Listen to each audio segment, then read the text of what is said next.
नमस्कार दोस्तों, मैं मनोज शुक्ला स्वागत करता हूं आप सभी का इस चैनल पे। इसका नाम है गायत्री एजुकेशन क्लासेस और आप देख सकते हो इस बार जनवरी, फरवरी और आपका मार्च 2021 का तीनों का रैपिड रिवीजन करने वाले हैं। तो बस शुरू करते हैं, आ जाओ फटाफट से भाई। ये रहा, देखो दोस्तों, कुछ रिपोर्ट्स आई हैं, रिपोर्ट्स पे ध्यान रखेंगे। जैसे कि एक आई थी वर्ल्ड्स पावरफुल पासपोर्ट। भाई इस दुनिया का सबसे ज्यादा ताकतवर, सबसे ताकतवर पासपोर्ट किसका है? तो वो पासपोर्ट है आपका जापान का।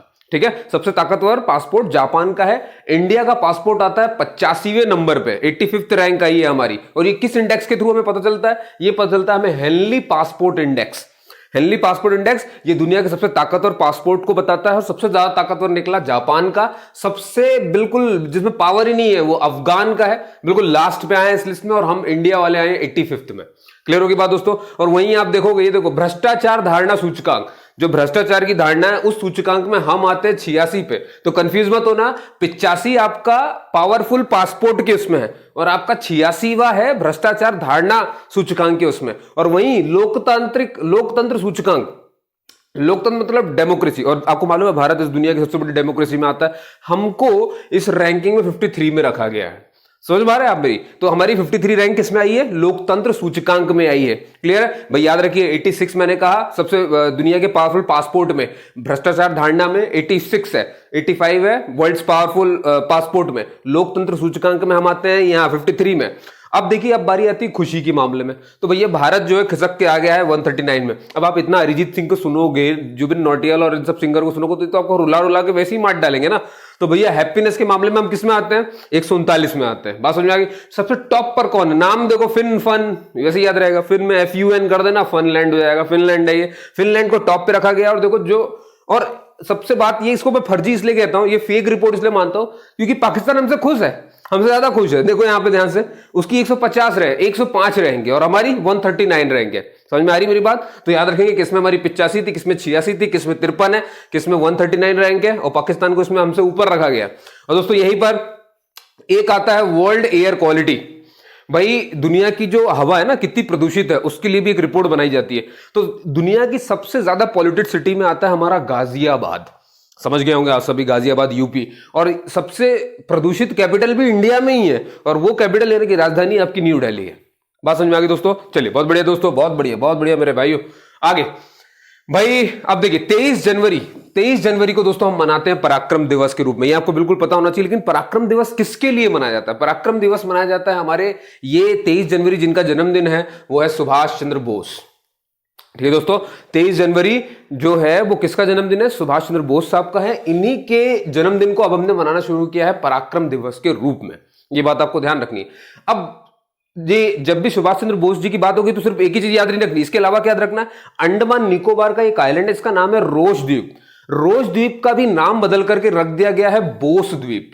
बात समझ में आ रही है? रोज द्वीप का नाम क्या बदल के रख दिया गया है? बोस द्वीप। वहीं पर अंडमान निकोबार में एक और आइलैंड है हैवलॉक द्वीप, इसका भी नाम बदल कर रख दिया गया है स्वराज द्वीप।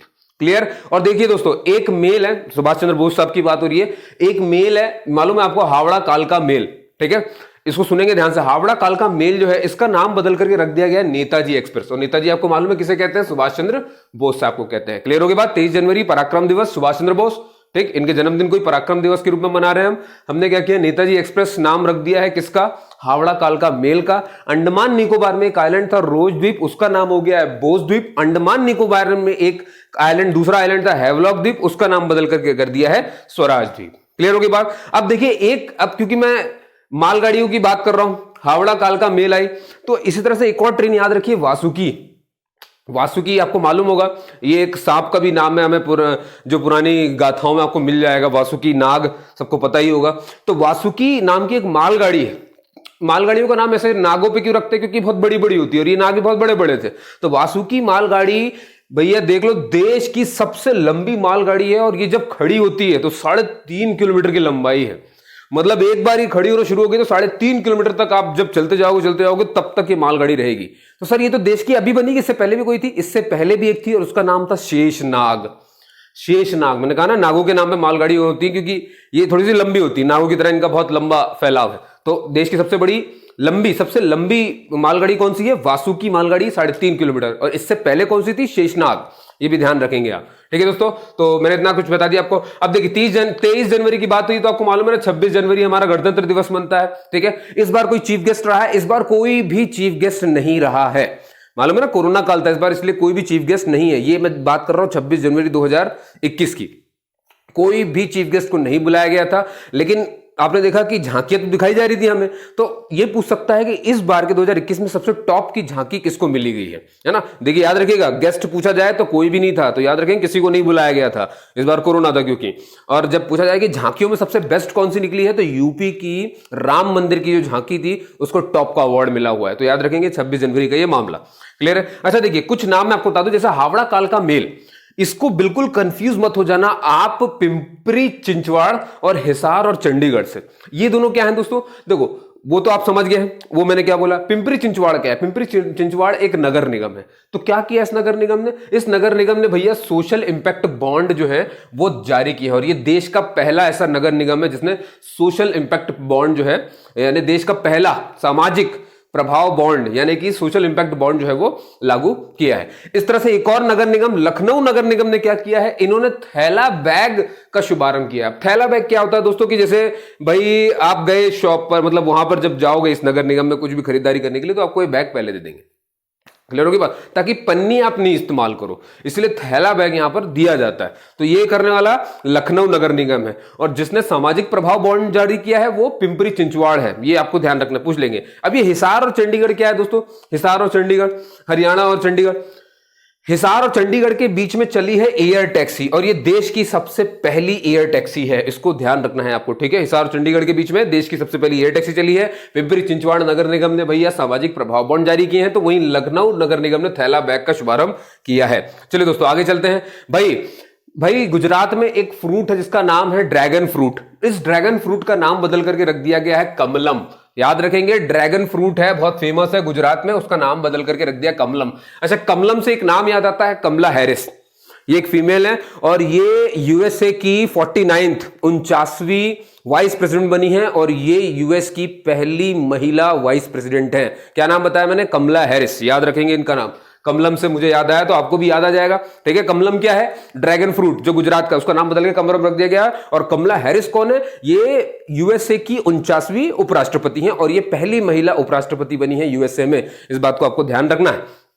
ठीक है, अच्छा देखो दोस्तों, फिर आता है देश का सबसे बड़ा मल्टी मॉडल लॉजिस्टिक पार्क, ये भी गुजरात में स्थापित किया गया है। इसको ध्यान रखेंगे। मोटेरा स्टेडियम आप सभी जानते हैं, इसी को कहते हैं अपन के सरदार वल्लभ भाई पटेल स्टेडियम।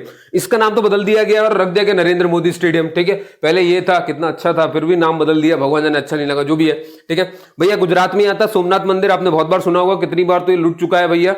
ठीक है, सोमनाथ मंदिर जो ट्रस्ट है, मंदिर तो ट्रस्ट है, इसका जो चेयरमैन है चुना गया है पीएम मोदी साहब को। और आप याद रखिए, पीएम मोदी के क्या ये पहले प्रधानमंत्री हैं जो किसी भी मंदिर के ट्रस्ट के चेयरमैन बने? बिल्कुल नहीं।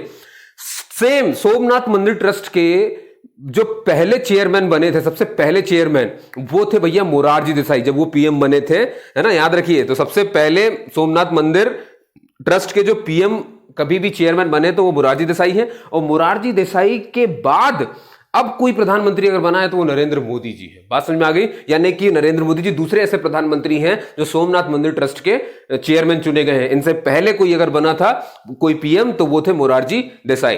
ठीक है भैया, हिमाचल प्रदेश की अगर बात करें दोस्तों, हिमाचल प्रदेश ने क्या किया है? इन्होंने ई कैबिनेट प्रणाली लागू करी है, और ये देश का सबसे पहला राज्य है जिसने ई कैबिनेट प्रणाली लागू की है। और हिमाचल प्रदेश में ही 100% कनेक्शन एलपीजी का दिया गया है दोस्तों। ये भी स्कीम वहीं पे चल रही है। तो ये 100% एलपीजी कनेक्शन देने वाला राज्य भी कौन सा है? हिमाचल प्रदेश। ई कैबिनेट प्रणाली शुरू करने वाला, लागू करने वाला देश कौन सा है? हिमाचल प्रदेश। क्लियर होगी बात दोस्तों? बहुत बढ़िया। अच्छा, देश का पहला फायर पार्क कहां लग रहा है? फायर पार्क का मतलब ये हो गया कि कहीं पर भी आग लगेगी तो उसको किस किस तरह से बुझाया जाएगा। मतलब इस बात की ट्रेनिंग देनी पड़ती है पहले तो हमें, फायर ब्रिगेड्स को जितने भी आते हैं हमारे, तो इसकी ट्रेनिंग के लिए एक पार्क बनाया गया है कि ऐसी सिचुएशन होंगी तो आपको ये करना है। इस तरह के पार्क की जानकारी कहां दी जा रही है भैया? ये दी जा रही है भुवनेश्वर, उड़ीसा में। दोस्तों उड़ीसा वही जगह, उड़ीसा का राउरकेला आपको याद रखना है, जिसमें बनने वाला है देश का सबसे बड़ा हॉकी स्टेडियम, और उसका नाम है बिरसा मुंडा स्टेडियम। बात समझ में आ रही है? फिर से रिपीट कर रहा हूं, ओडिशा के भुवनेश्वर में बन रहा है फायर पार्क, देश का सबसे पहला फायर पार्क है ये। और ओडिशा के, ये भुवनेश्वर था, ओडिशा में आता है राउरकेला भी, और राउरकेला में बन रहा है बिरसा मुंडा स्टेडियम, जो कि देश का सबसे बड़ा हॉकी स्टेडियम है। क्लियर है? मेजर ध्यानचंद, सबको पता होनी चाहिए बात। बहुत बढ़िया दोस्तों। अच्छा, अब याद रखिए, देखो दोस्तों, दो तरह की चीजें होती है, एक है खेलो इंडिया यूनिवर्सिटी गेम और एक है खेलो इंडिया विंटर गेम्स। जो विंटर है तो बनी बात है, ठंड है तो ठंड के इलाके में होगा। तो ये जो खेलो इंडिया विंटर गेम्स है, ये भी दो हो चुके हैं, फर्स्ट संस्करण, दूसरा संस्करण, और दोनों संस्करण जो हुए हैं ये जम्मू कश्मीर में ही हुए हैं। क्लियर हो गया बात? ये कौन सी बात करी मैंने? विंटर गेम्स की, खेलो इंडिया विंटर गेम्स। लेकिन अब जिसकी बात कर रहा हूं वो है खेलो इंडिया यूनिवर्सिटी गेम। तो ये यूनिवर्सिटी गेम है, तो ये भी दो हो चुके हैं। तो पहला खेलो इंडिया यूनिवर्सिटी गेम को ऑर्गेनाइज किया था अगेन ओडिशा ने, और दूसरा खेलो इंडिया यूनिवर्सिटी गेम जिसने ऑर्गेनाइज किया वो है कर्नाटका। क्लियर होगी बात दोस्तों? वो कौन सा है? कर्नाटका है। और कर्नाटका ने ही जो हमारा भारत का इंडियन इनोवेशन इंडेक्स है ना, इनोवेशन यानी कि जो कुछ नया ढूंढ लेते हैं, इंडियन इनोवेशन इंडेक्स जो निकाला गया है भारत के, उसमें उस कर्नाटक ने ही टॉप किया है, और कर्नाटक ही खेलो इंडिया यूनिवर्सिटी गेम्स कराने वाला है। क्लियर होगी बात दोस्तों? है ना, मैं यही बताना चाह रहा था आपको। चलिए आगे चलते हैं। तो उड़ीसा के बारे में देख लिया, फायर पार्क वहां बन रहा है। पहला श्रमिक आंदोलन संग्रहालय, श्रमिक लेबर वाला जो है ना, लेबर मूवमेंट के लिए जो संग्रहालय है वो बन रहा है दोस्तों केरल में। केरल आपको मालूम है हमारे यहाँ भारत का सबसे लिटरेट जो राज्य है वो केरल ही है। ठीक है। अच्छा, अब बारी आती है कि भैया कभी कभी पूछ लिया था कोविड-19 के टीके कब से स्टार्ट हुए हैं, ऐसा क्वेश्चन आपने देखे होंगे। तो ये बहुत जरूरी बात है कि कोविड-19 का जो वैक्सीनेशन शुरू हुआ है वो अभियान कब से शुरू हुआ है, तो वो डेट याद रखिएगा 16 जनवरी 2021। ठीक है, 10 जनवरी को मत देखिएगा, 10 जनवरी को तो हम मनाते हैं विश्व हिंदी दिवस, वो विश्व हिंदी दिवस। मैं बात कर रहा हूं 16 जनवरी 2021 को हमने शुरू किया था टीकाकरण, है ना। और सबसे पहला टीका जिसको लगा था वो बंदा है मनीष कुमार, ये याद रखेंगे। ठीक है, सबसे पहला टीका किसको लगा? मनीष कुमार को लगा। शुरू कब से किया हमने? 16 जनवरी 2021 से शुरू किया था। भाई दो नाम देख लीजिए, कंफ्यूज मत हो जाइएगा, एक मानसा वाराणसी है और एक मनिका बत्रा है। मानसा वाराणसी 2020 की मिस इंडिया चुनी गई है, मानसा वाराणसी, ठीक, ये 2020 की मिस इंडिया चुनी है। वहीं मनिका बत्रा भैया ये राजीव गांधी खेल रत्न से नवाजी गई थी 2020 में। राजीव गांधी खेल रत्न आपको मालूम ही होगा, ये भारत का सबसे बड़ा खेल पुरस्कार है। कौन सा है? राजीव गांधी खेल रत्न पुरस्कार 2020 का मनिका बत्रा को मिला, है ना। और ये हैं कौन? ये मनिका बत्रा खिलाड़ी हैं, ये तो समझिए, लेकिन किस खेल की है? Table tennis. और इस बार का नेशनल टेबल टेनिस भी इन्होंने ही खिताब जीत लिया। तो Manasa Varanasi Miss India 2020, Manika Batra national table tennis खिलाड़ी और विजेता, और राजीव गांधी खेल रत्न से नवाजी गई। क्लियर है दोस्तों? बहुत बढ़िया। चलो भाई याद रखिए दोस्तों, क्रिस मॉरिस, विराट कोहली आपको मालूम है T20 में 3000 रन सबसे तेजी से पूरा करने वाले खिलाड़ी बन चुके हैं। वहीं आईपीएल की मैं बात करूंगा, वो T20 है। आईपीएल, इस बार का आईपीएल कौन सा नंबर का होने वाला दोस्तों, ये भी याद रखिएगा, ये 14वां संस्करण है, यानी 14th है ये। ठीक है, और इस बार कौन स्पॉन्सर कर रहा है? इस बार स्पॉन्सर कर रहा है वीवो। ठीक है, वीवो आप सभी जानते हो, मोबाइल सभी जानते हैं, इसको मोबाइल आते हैं। तो 14th आईपीएल है, इसको स्पॉन्सर कर रहा है वीवो। और क्रिस मॉरिस इस 14, ये जो अभी आईपीएल हो रहा है, 14वां आईपीएल जो होने वाला, मतलब 13 हो चुके हैं, ये 14वां आईपीएल है। इस आईपीएल में ही क्या, अब तक जितने भी आईपीएल हुए हैं पूरे इतिहास में आईपीएल के इतना महंगा खिलाड़ी कोई नहीं था जितना महंगा पूरे इतिहास। सबसे महंगे खिलाड़ी पूरे आईपीएल में जितने हुए हैं, सबसे महंगे खिलाड़ी कौन बन गए? क्रिस मॉरिस, सभी जानते होंगे है ना। क्रिस मॉरिस आईपीएल इतिहास के सबसे ज्यादा कीमती खिलाड़ी बन चुके हैं दोस्तों। क्लियर की बात? और मैंने क्या बताया कि जो T20 अपना है, T20 जो होता है, 2020 जो मैच होता है, इसमें सबसे तेजी से 3000 रन पूरा करने का खिताब किसको चला गया है? ये चला गया है विराट कोहली को। क्लियर की बात दोस्तों? भाई एक और खिलाड़ी का नाम आ रहा है सामने, किरण पोलार्ड। किरण पोलार्ड को सभी जानते हो, बिल्कुल लंबे लंबे से, बिल्कुल काले काले से भी है। ठीक है, इन्होंने 6 बॉल में 6 छक्के मार दिए। तो सर अब 6 बॉल में 6 छक्के तो बहुत लोगों ने मारे, नहीं, ये तीसरे खिलाड़ी है पूरी दुनिया के जिन्होंने 6 बॉल में 6 छक्के मारे। इससे पहले कौन थे? सबसे पहले थे हर्षल गिब्स, 6 बॉल में 6 छक्के मारने सबसे पहले खिलाड़ी कौन है? हर्षल गिब्स है। सेकंड नंबर पे हमारे युवराज सिंह आते हैं, और थर्ड नंबर पे आते हैं अब किरण पोलार्ड साहब। तो याद रखिएगा, थर्ड नंबर के खिलाड़ी है ये। ठीक है भाई, अगले खिलाड़ी हमारे दोनों खिलाड़ी देख लो, ऋषभ पंत को भी आप जानते हो और आर अश्विन साहब को भी जानते हो आप। R Ashwin test cricket match में सबसे तेजी से 400 विकेट लेने वाले भारतीय गेंदबाज बन गए हैं। ठीक है, मैं फिर से रिपीट कर रहा हूं, टेस्ट मैच में 400 विकेट लेने वाले सबसे तेजी से ये काम करने वाले आर अश्विन बन चुके हैं। और आर अश्विन को ही दोस्तों player of the February month 2021 चुना भी गया है। देखिए दोस्तों, ये मैं आपको बता दूं, पहले क्या होता था? पहले आता था प्लेयर ऑफ द ईयर, है ना, प्लेयर ऑफ द ईयर आता था, पूरे साल का सबसे बड़ा खिलाड़ी निकलता था। अब इन्होंने क्या किया है कि अब ये मंथ में बांट चुके हैं। तो ये मंथ में बांटने का काम किस सन से शुरू किया? 2021 से ही शुरू किया है, जनवरी से ही शुरू किया है। मतलब ये क्या करेंगे कि हर मंथ में एक प्लेयर ऑफ द मंथ घोषित करेंगे। तो अब आपसे ये पूछा जा सकता है कि सबसे पहला प्लेयर ऑफ द मंथ किसे मिला था? तो सबसे पहला प्लेयर ऑफ द मंथ तो जनवरी में ही शुरू हुआ, 2021 में, ठीक है। और अभी, और फिर फरवरी में अभी यही हुआ है, फिर मार्च का भी है। तो जो जनवरी में मिला वो आपके लिए इंपॉर्टेंट है। तो जनवरी में जिसको मिला है दोस्तों वो ऋषभ पंत है, ठीक है, याद रखेंगे। ऋषभ पंत को सबसे पहला प्लेयर ऑफ द मंथ भी मिला है और यहीं से शुरुआत भी हुई है, ठीक है। तो ऋषभ पंत को चुना गया था और ये जनवरी का है। फरवरी मंथ का किसको मिला है? आर अश्विन का। आर अश्विन जिन्होंने टेस्ट मैच में 400 विकेट सबसे तेजी से लेने का रिकॉर्ड अपने नाम कर लिया है, ठीक है। किरण पोलार्ड, क्रिस मॉरिस, सारे नाम याद रखेंगे आप। चलिए दोस्तों आगे चलते फटाफट से। तीरथ सिंह रावत ने भैया जो है उत्तराखंड के सीएम के रूप में जो है पदभार संभाल लिया है। पहले त्रिवेंद्र सिंह रावत थे, वो हट गए, अब तीरथ सिंह रावत बन चुके हैं। यहां पर 2 राजधानियां आप सभी को पता ही है, ठीक है। एक देहरादून तो है ही है, और एक ग्रीष्मकालीन राजधानी कौन सी बन गई है? गैरसैंण, आपने सुना होगा, ठीक है। तो दोनों राजधानियां इनकी याद रखिए पहले, है ना। चलो स्विट्जरलैंड, कजाकिस्तान, इनकी बात कर ले। देखो कजाकिस्तान ने तो क्या किया है, इन्होंने जो इनके यहां मौत की सजा थी, तो मौत की सजा पे इन्होंने प्रतिबंध लगा दिया। मौत की सजा अब ये नहीं देंगे, ठीक है। कजाकिस्तान दोस्तों सबको पता होना चाहिए, ये भाई इसने अपनी राजधानी भी बदली है। पहले इनकी राजधानी अस्ताना हुआ करती थी, अब इनकी राजधानी नूर सुल्तान हो गई है। और ये विश्व का सबसे बड़ा लैंड लॉक्ड, मालूम है ना लैंड लॉक्ड किसे कहते हैं? जिसके हर तरफ से लैंड ही लैंड आता है ना, जमीन ही जमीन आती है, कोई ना कोई कंट्री उसको घेर के बैठी रहती है। तो विश्व का, पूरे विश्व का सबसे बड़ा मतलब एरिया वाइज फैलाव में लैंड लॉक्ड कंट्री कौन सी? कजाकिस्तान, जिसकी राजधानी नूर सुल्तान हो गई है। पहले अस्ताना थी, अब नूर सुल्तान हो गई है। और इन्होंने मौत की सजा समाप्त कर दी है। इन्होंने मौत की सजा समाप्त की तो वहीं पर स्विट्जरलैंड ने भैया बुर्का और नकाब पहनने पर प्रतिबंध लगा दिया। तो आपको ये ध्यान रखना है। तो इन्होंने बुर्का और नकाब पर प्रतिबंध लगाया, कजाकिस्तान ने मौत की सजा पर प्रतिबंध लगा दिया कि नहीं देंगे। तो वहीं वेनेजुएला ने, आप यकीन नहीं मानोगे, 10 लाख रुपए का करेंसी नोट, हम क्या करते हैं 10 रुपए का एक नोट देते हैं, 100 रुपए का एक नोट छापते हैं, 500 रुपए का, 1000 का, 2000 का, इन्होंने छाप दिया 10 लाख का।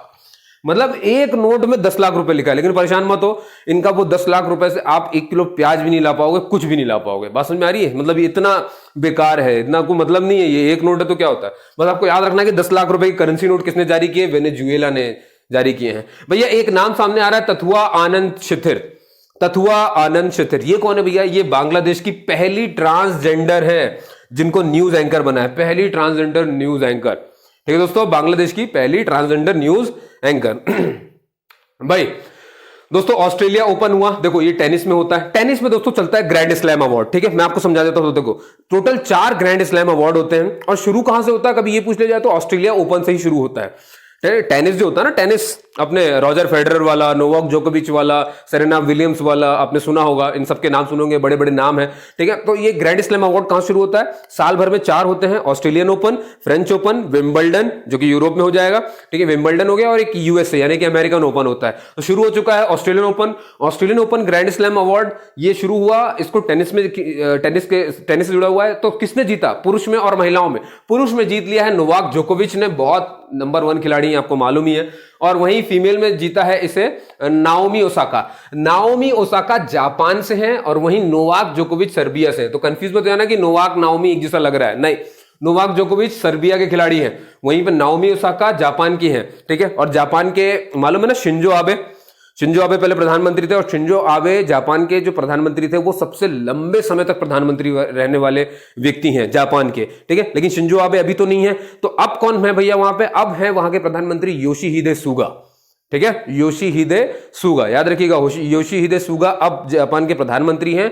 इनसे पहले जो थे वो शिंजो आबे थे, और शिंजो आबे सबसे लंबे समय तक प्रधानमंत्री रहने वाले व्यक्ति हैं। और मैं आपको ये भी बता दूं कि शिंजो आबे को और हमारे एसडी बाला सुब्रमण्यम को, शिंजो आबे सबसे लंबे समय तक प्रधानमंत्री रहने वाले जापान के, और हमारे एसडी बाला सुब्रमण्यम जो कि बहुत बड़े गायक हैं, इन दोनों को साथ में पद्म विभूषण अवार्ड दिया गया है। और टोटल भारत ने, और पद्म विभूषण कौन देता है दोस्तों? राष्ट्रपति देते हैं, राष्ट्र भवन में देते हैं, ठीक है। और इस बार टोटल पद्म विभूषण कितने दिए गए हैं? 7 दिए गए हैं, तो इनको याद रखिएगा, ठीक है। जापान के शिंजो आबे को भी दिया गया है और हमारे एसडी बाला सुब्रमण्यम को भी दिया गया है, जो कि सिंगर है, ठीक है, दोनों को दिया गया।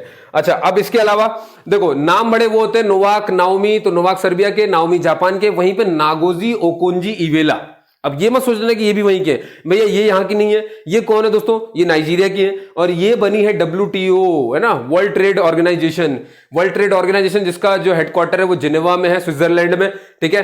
तो वर्ल्ड ट्रेड ऑर्गेनाइजेशन की पहली महिला महानिदेशक, डायरेक्टर जनरल बनी है ये World Trade Organization. World Trade Organization के इनसे पहले जो थे अध्यक्ष, यह कहना चाहिए जो डायरेक्टर जनरल थे, जो सभा सब कुछ थे, वो थे रॉबर्टो एजावेडो। रॉबर्टो एजावेडो के बाद बनी है नागोजी ओंकोजी इवेला, और ये महिला भी पहली है ना, पहली महिला है ये जो कि WTO की महानिदेशक बनी है। इस बात का आपको ध्यान रखना, बिल्कुल इंपॉर्टेंट है दोस्तों, बिल्कुल छाप लो भाई। पहला मुलग मेडल है, ये किसको मिला है? तो ये मिला है हमारे अजिंक्य रहाणे जी को। ये बहुत इंपॉर्टेंट सवाल हो जाता है क्योंकि ये मेडल भी अपनी तरफ का बिल्कुल नया है। तो पहला मुलग मेडल किसको मिला? अजिंक्य रहाणे को दिया गया है। वहीं पर सुमित शर्मा का नाम याद रखेंगे आप इसलिए क्योंकि सुमित शर्मा जो है रेलवे बोर्ड के नए चेयरमैन बने हैं। आपने देखा होगा। अच्छा, रेलवे बोर्ड के सबसे पहले चेयरमैन कौन बने हैं? सबसे पहले चेयरमैन थे BK यादव। BK यादव अब हटे हैं तो अब उनकी जगह पर आ गए हैं सुमित शर्मा, ठीक है। सुमित शर्मा तो याद रखिए। फिर एक नाम और याद रखना है, सोमा मंडल। सोमा मंडल बनी है सेल की चेयरमैन। सेल मालूम आपको, steel authority of India limited, इसके चेयरमैन कौन बन गए हैं? सोमा मंडल। और ये पहली महिला है, पहली महिला चेयरमैन है किसी भी हमारे पब्लिक सेक्टर एंटरप्राइज की चेयरमैन बनने वाली। तो सेल की सोमा मंडल बनी है। सुमित शर्मा रेलवे बोर्ड के चेयरमैन बन गए हैं। इनसे पहले BK यादव साहब थे। पहला मुलग मेडल जो है वो अजिंक्य रहाणे जी को मिला है। नागोजी ओकोंजी इवेला, बहुत कठिन सा नाम है, मजाक नहीं है भैया। WTO की पहली महिला महानिदेशक बनी है, पहली महिला है इसलिए इंपॉर्टेंट हो जाता है, ठीक है दोस्तों, ये याद रखना है आपको। चलो अगला चलते फटाफट से भाई। रेशमा मरियम का नाम याद रखिए। रेशमा मरियम राय, ये कौन है? ये देश की सबसे युवा पंचायत अध्यक्ष सबसे युवा पंचायत अध्यक्ष है ना, पहली ये भैया रेशमा मरियम, याद रखेंगे। देश की सबसे युवा पंचायत चुना गया इनको। नैन्सी पेलोसी कौन है? ठीक है, ये देखो कमला हैरिस तो मैंने आपको बताई दिया थोड़ी देर, याद है ना, वो ड्रैगन फ्रूट को कमलम रख दिया गया तो कमला हैरिस कौन है भैया? ये 49वीं वाइस प्रेसिडेंट है और ये पहली फीमेल है। कहां की? USA की। पहली महिला उपराष्ट्रपति अमेरिका की हैं। उपराष्ट्रपति बोल रहा हूं, राष्ट्रपति तो जो बाइडेन है, सबको पता ही होगा। ये 49वीं नंबर की है कमला हैरिस, ठीक है। नैन्सी पेलोसी कौन है? ये भी USA की है लेकिन ये हाउस ऑफ रिप्रेजेंटेटिव की स्पीकर बनी है। हाउस ऑफ रिप्रेजेंटेटिव क्या होता है दोस्तों? जैसे भारत में होता है लोकसभा, वैसे ही अमेरिका में होती है हाउस ऑफ रिप्रेजेंटेटिव। तो हमारे लोकसभा में भी स्पीकर होता है तो वहां के हाउस ऑफ रिप्रेजेंटेटिव में भी स्पीकर होगा जो कि वहां का अध्यक्ष होता है। तो कौन बनी है? ये नैन्सी पेलोसी बनी है, इस बात का ध्यान रखेंगे, ठीक है। महिला है ये भैया। जिनेट येलेन का नाम भी याद रखिए। क्यों? क्योंकि जिनेट येलेन जो है ये अमेरिका की पहली महिला वित्त मंत्री, फाइनेंस मिनिस्टर बनी है। तो याद रखिएगा दोस्तों, कमला हैरिस पहली। देखो महिलाओं को कितना बिल्कुल उठा दिया गया अमेरिका में, तो आप देख रहे हो। Nancy Pelosi house of representative की स्पीकर बनती हैं। जेनेट येलेन बनती हैं आपके वित्त मंत्री, वो भी अमेरिका की सबसे पहली महिला। और पहली महिला उपराष्ट्रपति बनती है कमला हैरिस। बात समझ में आ रही है? ठीक है। अब देखो भाव्या लाल, ये भाव्या लाल है। देखो भाव्या लाल कौन है दोस्तों? ये भी अमेरिका की हैं लेकिन अमेरिका में भाव्या लाल है, मतलब नाम इंडियन ओरिजिन है लेकिन वहीं पे पढ़ाई लिखाई जो भी हुई होगी। तो भाव्या लाल जो है नासा की, USA की जो मालूम है ना स्पेस रिसर्च ऑर्गेनाइजेशन है वो नासा है, तो नासा की कार्यवाहक प्रमुख बनाई गई है भैया, है ना। कार्यवाहक प्रमुख किसको बनाया गया दोस्तों? भाव्या लाल को। और वहीं आपको नासा से जुड़े एक और महिला का नाम याद रखना है, नासा में ही है, वो भी इंडियन ओरिजिन ही है भाव्या लाल के अलावा। ये तो क्या है? भाव्या लाल क्या बनी है? कार्यवाहक प्रमुख। वहीं पर स्वाति मोहन जो है ना, स्वाति मोहन, इनको आपने देखा है कि मार्स पे सबने मिशन भेजे हुए हैं अपने अपने। जैसे कि हमने जब भेजा था 2013 में भेजा था, PSLV C-25 से भेजा था हमने, मालूम है ना, PSLV C-25 जो रॉकेट है हमारा, हमने उससे अपना मंगलयान भेजा था 2013 में। भाई इस तरह से अमेरिका ने भी भेजा। तो अमेरिका ने जो मंगल मिशन किया उसका नाम क्या रखा उन्होंने? उसका नाम उन्होंने रखा है परसिवरेंस, ठीक है। मंगल मतलब अमेरिका के मंगल मिशन का नाम परसिवरेंस है। और ये जिसकी अगुवाई में सारा काम हुआ है, मालूम है ना, किसी न किसी मिशन के कोई किसी न किसी को डायरेक्टर तो रखा जाता है कि भाई आप देखेंगे इस मिशन को। तो ये मिशन किसके अगुवाई में गया है? ये स्वाति मोहन के में गया है। तो USA के नासा के जो मंगल मिशन है उस परसिवरेंस, उसकी अगुवाई हमारे डॉक्टर स्वाति मोहन की अगुवाई में हुई, साइंटिस्ट हैं ये। और इस तरह से आप देखिए मंगल मिशन सबके अलग अलग नाम रखे जाते हैं। तो UAE संयुक्त अरब अमीरात यानी कि यूनाइटेड अरब अमीराइट्स का जो मंगल मिशन है उसका नाम होप है, तो होप भी निकल चुका है, आपको मालूम ही है ना। चाइना का जो मंगल मिशन है उसका नाम तियानवेन-1 है, ठीक है। तो USA का मार्स मिशन परसिवरेंस, UAE संयुक्त अरब अमीरात का मार्स मिशन होप और चाइना का मार्स मिशन तियानवेन-1। क्लियर होगी बात दोस्तों। अगला देखो यहां पे आत्मनिर्भरता, आत्मनिर्भरता जो है Oxford Hindi word of the year 2020 से नवाजा गया है। Oxford of the year, Oxford word of the year, यहां पे Oxford word of the year शब्द 2020 का किसको चुना गया? आत्मनिर्भरता। कैसे चुना गया? इतनी बार लिख दोगे एग्जाम में, छाप दोगे बिल्कुल आत्मनिर्भर आत्मनिर्भर बोलते बोलते, तो जब ज्यादा बार कोई शब्द हाईलाइट होता तो वो उसको वर्ड ऑफ द ईयर घोषित कर देते। बाकी और कोई बात नहीं है दोस्तों। कमला हैरिस के बारे में मैंने आपको बता ही दिया। चलिए आगे चलते फटाफट से भाई। देखो हिमा कोहली के बारे में अभी और भी नाम है, गढ़मुक्तेश्वर हापुड़। इसमें क्या, ये बहुत इंपॉर्टेंट दोस्तों, एनडीआरएफ आपको मालूम है हमारा बचाव दल है ना, नेशनल डिफेंस प्रोटेक्शन फोर्स है हमारी, ठीक है। ये क्या करती दोस्तों, ये इनकी पहली जो हमारा बचाव दल है ना एनडीआरएफ, आपने देखा होगा जैसे कि उत्तराखंड में भी भाई कुछ हुआ तो एनडीआरएफ वहां पे पहुंच जाती थी उसकी टीम। तो अब तक इनमें पुरुष थे, महिलाएं नहीं थी, अब महिलाएं भी हैं। और इनकी पहली महिलाओं की टीम जो है वो गढ़मुक्तेश्वर हापुड़ में तैनात की गई है, ठीक है। एनडीआरएफ में अब याद रखेंगे आप, ये नाम बहुत जरूरी हो गया। एनडीआरएफ में अभी तक महिलाओं की टीम नहीं थी, अब तैनात हो गई गढ़मुक्तेश्वर हापुड़ में। भैया हिमा कोहली का नाम याद रख लो। हिमा कोहली कौन है भैया? हिमा कोहली तेलंगाना हाईकोर्ट की पहली महिला मुख्य न्यायाधीश है। हिमा कोहली कौन है? तेलंगाना की पहली महिला मुख्य न्यायाधीश। लेकिन पूछ ले जाए कि अच्छा एक बात मुझे बताइए, क्या सुप्रीम कोर्ट में कभी भी कोई मुख्य न्यायाधीश, चीफ जस्टिस ऑफ इंडिया कभी कोई महिला रही है? नहीं। ये बात ध्यान रखेंगे, कभी भी कोई महिला सुप्रीम कोर्ट में यानी कि भारत की चीफ जस्टिस ऑफ इंडिया यानी टॉप बिल्कुल चीफ जस्टिस ऑफ इंडिया नहीं बनी है, ठीक है। लेकिन क्या न्यायाधीश बनी? देखो न्यायाधीश होने में अलग बात, न्यायाधीश का मतलब जज होना। तो आपको मालूम है 31 जज हैं टोटल वहां पर, तो 31 न्यायाधीश हैं, इनमें एक होता है मुख्य न्यायाधीश। तो ये याद रखिए कि कभी भी सुप्रीम कोर्ट में कोई महिला मुख्य न्यायाधीश नहीं बनी है, लेकिन न्यायाधीश बनी है। तो सुप्रीम कोर्ट में पहली महिला न्यायाधीश वो कौन थी दोस्तों? फातिमा बीबी, आपने बहुत बार पढ़ा होगा। तो ये तो मैंने बात कर दी सुप्रीम कोर्ट की, लेकिन क्या पूरे भारत में सबसे पहले किसी भी राज्य में, राज्य अलग अलग है, सभी राज्यों में अलग अलग हाई कोर्ट है, तो पूरे भारत में सबसे पहले कहीं भी किसी राज्य में हाई कोर्ट में सबसे पहली महिला कौन थी जो हाई कोर्ट में मुख्य न्यायाधीश बनी थी? तो याद रखिएगा भारत की पहली महिला हाई कोर्ट में मुख्य न्यायाधीश बनी थी लीला सेठ, ठीक है। ये लीला सेठ थी, है ना। और ये पूरे भारत में पहली बार बनने वाली थी किसी भी राज्य में, वो लीला सेठ थी। और सुप्रीम कोर्ट में पहली न्यायाधीश बनी थी, ये मुख्य न्यायाधीश नहीं थी, याद रखिएगा। कौन? ये फातिमा बीबी मुख्य न्यायाधीश नहीं, सिर्फ न्यायाधीश थी दोस्तों, याद रखेंगे। और तेलंगाना की पहली बताया गया जो अभी भी बनी, तेलंगाना हाई कोर्ट में भी पहली महिला मुख्य न्यायाधीश बनी है आपकी हिमा कोहली। क्लियर है दोस्तों? अब देखो सोफी डिवाइन का नाम याद रख लो।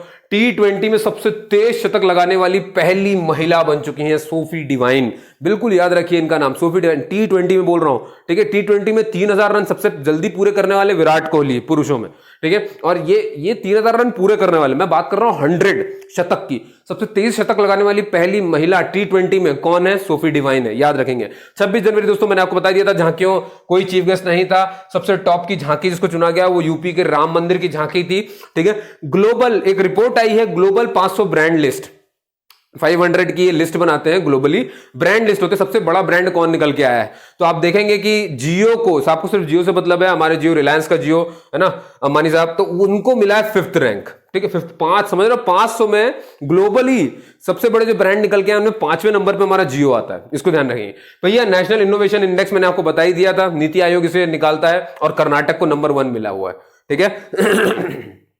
सॉरी, आगे चलते दोस्तों। अब आता है आर्थिक सर्वेक्षण यानी कि इकोनॉमिक सर्वे। इकोनॉमिक सर्वे में सिर्फ इतना ध्यान रखना होता है कि किसको कितना जीडीपी का क्या अनुमान लगाया गया है, मालूम है ना, इंपॉर्टेंट। इकोनॉमिक सर्वे कौन निकालता है दोस्तों? जो हमारे मुख्य आर्थिक सलाहकार हैं, ठीक है ना, चीफ इकोनॉमिक एडवाइजर कौन है? वो अरविंद सुब्रमण्यम, ये भी याद रखेंगे। वही जारी करते हैं इस रिपोर्ट को, इकोनॉमिक सर्वे रिपोर्ट वही बनाते हैं। कौन? मुख्य सलाहकार, मुख्य आर्थिक सलाहकार जो कि हैं अरविंद सुब्रमण्यम। और उन्होंने भाई अनुमान लगाया जाता है इसमें कितना कितना जीडीपी ग्रोथ रहेगा। तो इसमें क्या करते हैं, एक साल आगे का भी अनुमान लगाते हैं और जो साल चल रहा है उसका तो अनुमान लगाते हैं। तो जो साल चल रहा है 2020-21, इसमें उन्होंने कहा कि ये है भैया ग्रोथ रेट, ये रहेगी -7.7%, बिल्कुल माइनस में चलेगा यहाँ पर। लेकिन उन्होंने ये भी कहा कि 2021-22 का जब आएगा तो जो जीडीपी ग्रोथ रेट है वो 11% रहेगा। समझ रहे हैं, मतलब बहुत ज्यादा उछाल मारेंगे हम, तो बहुत ज्यादा तेजी से बढ़ेंगे। अपना खिताब हम बनाए रखेंगे तेजी से बढ़ने वाला। दोस्तों G7 की जो 2021 की बैठक है वो कार्निवाल ब्रिटेन में होने वाली है, वहीं पर होगी, प्रस्तावित है। अच्छा अब बात करते हैं एक्सरसाइज की। देखो दोस्तों, एक है भारत फ्रांस की, एक है भारत उज्बेकिस्तान की जो अभी हुई है, क्योंकि हम 3 महीने करंट अफेयर डिस्कस कर रहे हैं। तो जब आपसे भारत और फ्रांस की पूछा जाए तो उसका नाम है एक्स डेजर्ट नाइट युद्ध। यहां पर नाइट की स्पेलिंग देखिए KNIGST होती है, जबकि नाइट की स्पेलिंग तो NIGST होती है। तो के लगा देने से क्या है, के का मतलब होता है योद्धा, ठीक है। जब आप के वाला नाइट बोलते हैं इसका मतलब होता है योद्धा, वॉरियर, है ना, इस तरह से मतलब होता है, ठीक है। तो ये एक्स डेजर्ट नाइट, अब कई बार ये अभी एक क्वेश्चन में एक एग्जाम में पूछ लिया गया था कि ये जो एक्स डेजर्ट, एक्स मतलब यहां पर एक्सरसाइज से है, एक्स डेजर्ट नाइट जो है, जो कि भारत और फ्रांस के बीच में ये युद्ध अभ्यास हुआ है, जो दो सेनाएं मिलती युद्ध अभ्यास होता है, तो ये किस जगह पे हुआ है? तो ये यूपी के जोधपुर में हुआ है। यूपी के बोल रहा, राजस्थान के जोधपुर में हुआ दोस्तों, ना, राजस्थान के जोधपुर में हुआ है। अब आपको देखो सोचने की जरूरत क्यों, राजस्थान में क्यों हुआ?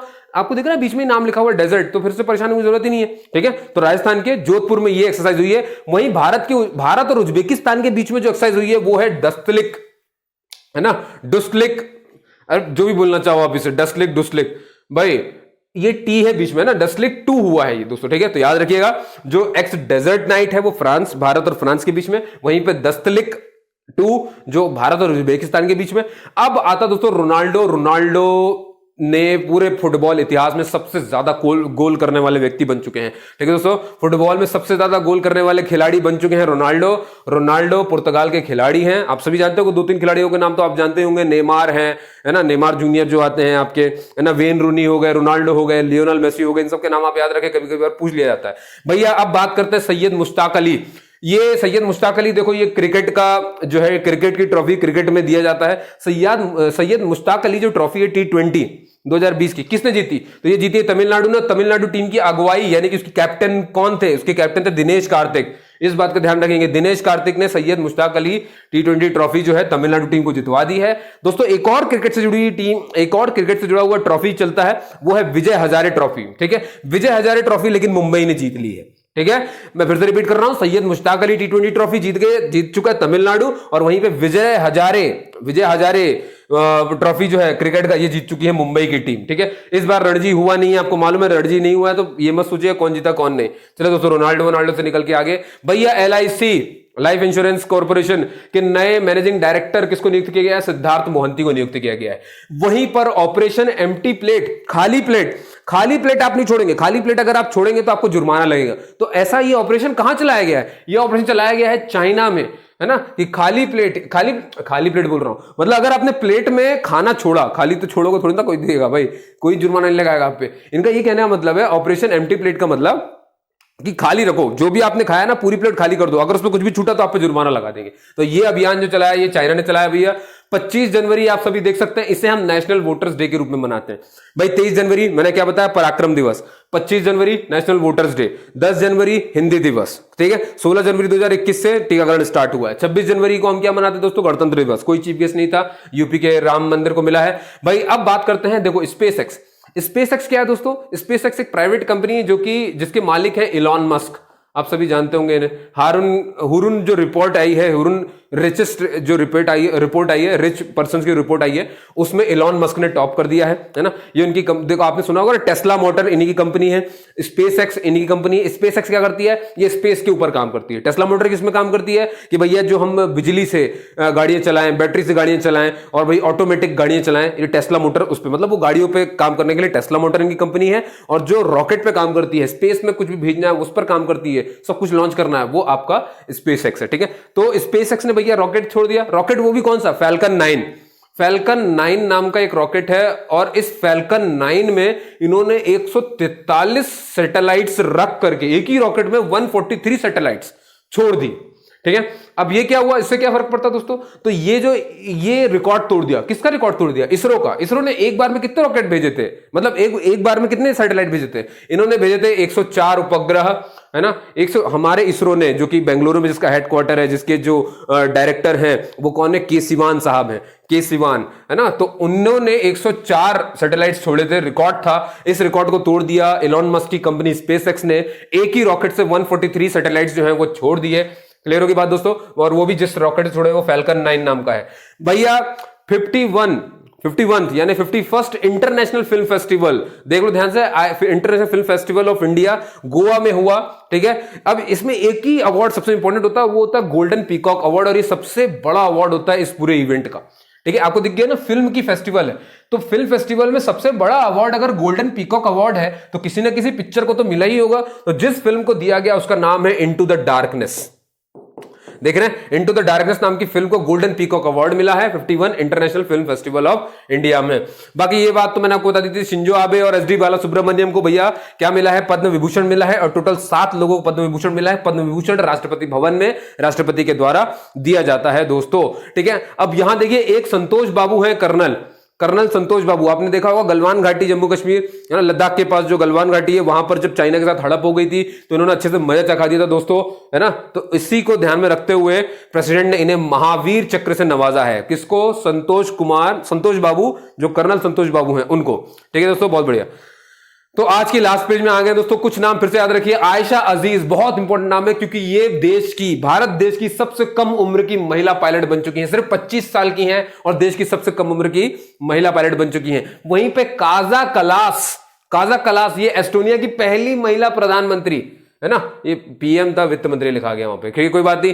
पहली महिला प्रधानमंत्री है ये एस्टोनिया की, काजा कलास। आयशा अजीज मैंने क्या पता, इंपॉर्टेंट है, देश की है ये, वो तो भैया विदेश है, उनको छोड़ो, ठीक है। तो कोनोरू हम्पी का नाम याद रखेंगे, ये चेस प्लेयर है और इनको बीबीसी ने इस साल का सर्वश्रेष्ठ भारतीय महिला खिलाड़ी से सम्मानित किया है। किसको किया है? कोनोरू हम्पी चेस प्लेयर है ये, ठीक है। विश्वनाथन आनंद जी का ही नाम बस मत याद रखिए, कोनोरू हम्पी का भी नाम याद रखिए। काजा कलास एस्टोनिया की पहली प्रधानमंत्री बनी, महिला प्रधानमंत्री। आयशा अजीज देश की सबसे कम उम्र की महिला पायलट बनने वाली का खिताब हासिल किया। कोनोरू हम्पी बीबीसी ने साल की सर्वश्रेष्ठ भारतीय महिला खिलाड़ी सम्मानित किया इनको। अनामिका को मिला है भैया साहित्य अकेडमी पुरस्कार 2020 का, और वो भी इनकी हिंदी कैटेगरी में, क्योंकि ये कई भाषाओं की कैटेगरी में मिलता है। तो अनामिका को हिंदी कैटेगरी में मिला है साहित्य अकेडमी पुरस्कार 2020 का। भैया थॉमस बाक के बारे में आप सभी जानते हैं, थॉमस बाक है ना, एक सेकंड, हाँ, थॉमस बाक के बारे में आप सभी जानते हो कि थॉमस बाक कौन है दोस्तों। थॉमस बाक है आपके आईओसी यानी कि इंडियन ओलंपिक कमेटी, इसके चीफ, है ना। ये पहले भी थे और अभी दोबारा भी चुन लिए गए हैं। तो थॉमस बाक जो है आईओसी इंडियन बोल रहा हूं, इंटरनेशनल ओलंपिक कमेटी के जो चीफ हैं वो थॉमस बाक दोबारा से चुन लिए गए हैं। इससे पहले भी वही थे, इन्हें फिर से चुन लिया गया है। भाई काला नमक चावल, ये एक महोत्सव है दोस्तों, काला नमक चावल, ठीक है। काला नमक चावल महोत्सव ये यूपी के सिद्धार्थ नगर में आयोजित किया गया था। भाई एक है ग्राम उजाला कार्यक्रम अभी आपने देखा बिहार ने शुरू किया, 10 रुपए में एलईडी बांट रहे हैं। बिहार में आयोजन ये चल रहा है, ग्राम है ना, गांव को उजाला करने का कार्यक्रम है। तो उजाला करने के लिए एलईडी सस्ती देनी पड़ेगी ना, गरीब लोग बेचारे कहां से लाएंगे, तो 10 रुपए में एक एलईडी देना है। यही बिहार में चला और बिहार के आरा से ये स्टार्ट हुआ है। भाई वन से धन बनता है विकास योजना, वन धन विकास योजना ये चल रही है भैया मणिपुर में, है ना, मणिपुर को इसका आदर्श राज्य घोषित किया गया है। मतलब इसके लिए आप अगर किसी को देखना है कि ये काम कैसे होता है तो आप मणिपुर को देख लो। क्लियर है दोस्तों। विश्व का पहला प्लेंटिपस अभ्यारण्य, प्लेंटिपस क्या है दोस्तों? प्लेंटिपस मतलब आपने देखा होगा इस जानवर का जो मुंह है वो जूते की तरह होता है ना, आपने देखा होगा। स्तनपाई है, एक ऐसा स्तनपाई जो कि अंडे देता है, ठीक है। तो इसके लिए एक अभ्यारण्य बनाया जा रहा है और ये विश्व का सबसे पहला अभ्यारण्य दोस्तों, प्लेंटिपस अभ्यारण्य की। तो कभी पूछ सकता साइंस में क्वेश्चन आ जाए, प्लेंटिपस किसमें आता है? स्तनपाई में आता है और अंडे देता है, इस पर ध्यान रखेंगे। तो विश्व का पहला प्लेंटिपस अभ्यारण्य ऑस्ट्रेलिया में है दोस्तों, याद रखेंगे, ठीक है, बहुत ठीक। और 2020 का tree city of the world, भाई tree city of the world किसको चुना गया? हैदराबाद को, देश का ये देश का पहला ऐसा शहर है जिसे ये अवार्ड मिला है 2020 में, tree city of the world. तो याद रखेंगे हैदराबाद को tree city of the world घोषित किया है। भैया अब बात कर लेते हैं, हमारे इसरो ने फिर से, है ना, बहुत सारे सैटेलाइट छोड़े और इस बार छोड़ा है, एक नाम है अमेजोनिया 1। अमेजोन का जंगल आपने सुना होगा जो कि ब्राजील में है। तो मतलब ये ब्राजील का ही उपग्रह जो कि इंडिया के इसरो से हम छोड़ रहे हैं, और वो भी PSLV C51 हमारा ये रॉकेट है, ये हमारा रॉकेट है। तो इसमें रॉकेट में हमने बहुत सारे सैटेलाइट्स रखे हैं। तो एक सैटेलाइट हमने ब्राजील का रखा है अमेजोनिया 1, और एक सैटेलाइट हमने DRDO हमारी जो डिफेंस रिसर्च ऑर्गेनाइजेशन है उसका भी एक सैटेलाइट है सिंधु नेत्र, उसको भी रखा गया। अब इनका काम क्या है? देखो अमेजोनिया 1 ब्राजील का सैटेलाइट है, तो क्यों छोड़ा है? ताकि ये ब्राजील के जंगलों पर जो है, वर्षा वनों पर उनके नजर रख सके, क्योंकि आग वाग लग गई थी, तो ये उन पर नजर रखने के लिए है। और ये DRDO ने सिंधु नेत्र क्यों छोड़ा है? सिंधु नेत्र क्या करेगा? जो हमारा हिंद महासागर उस पर नजर रखने के लिए करेगा। तो ये सारे सैटेलाइट रखे गए हैं PSLV C51 नाम के रॉकेट में, जो कि इसरो इनको छोड़ रहा है ना, सतीश धवन सेंटर से। बस उसमें आगे होगी आपके, वहां प्रक्षेपित हुआ है। तो दोस्तों आपने देखा ये थे हमारे सारे करंट अफेयर, है ना, जनवरी, फरवरी और मार्च के मैंने तीनों कंबाइन कर दिया। आपको ये कैसा लगा इसको शेयर करो अपने दोस्तों के साथ बिल्कुल, ताकि वो बेचारे अच्छे देख सकें। जनवरी, फरवरी, मार्च में बिल्कुल जो शॉर्ट में पढ़ना था, सारे इंपॉर्टेंट करंट अफेयर मैंने आपको पढ़ा दिए। क्लियर दोस्तों, कैसा लगा ये वीडियो तो मुझे बताइएगा। मिलेंगे अपन अगले में, मैं लाऊंगा अभी अप्रैल का करंट अफेयर और फिर अपन क्या करेंगे, जनवरी, फरवरी, मार्च, अप्रैल चारों का रिवीजन करेंगे। ठीक है, ऐसे ही कम से कम समय में। तो आपने मुझे सुना उसके लिए बहुत बहुत धन्यवाद। जय हिंद, जय भारत।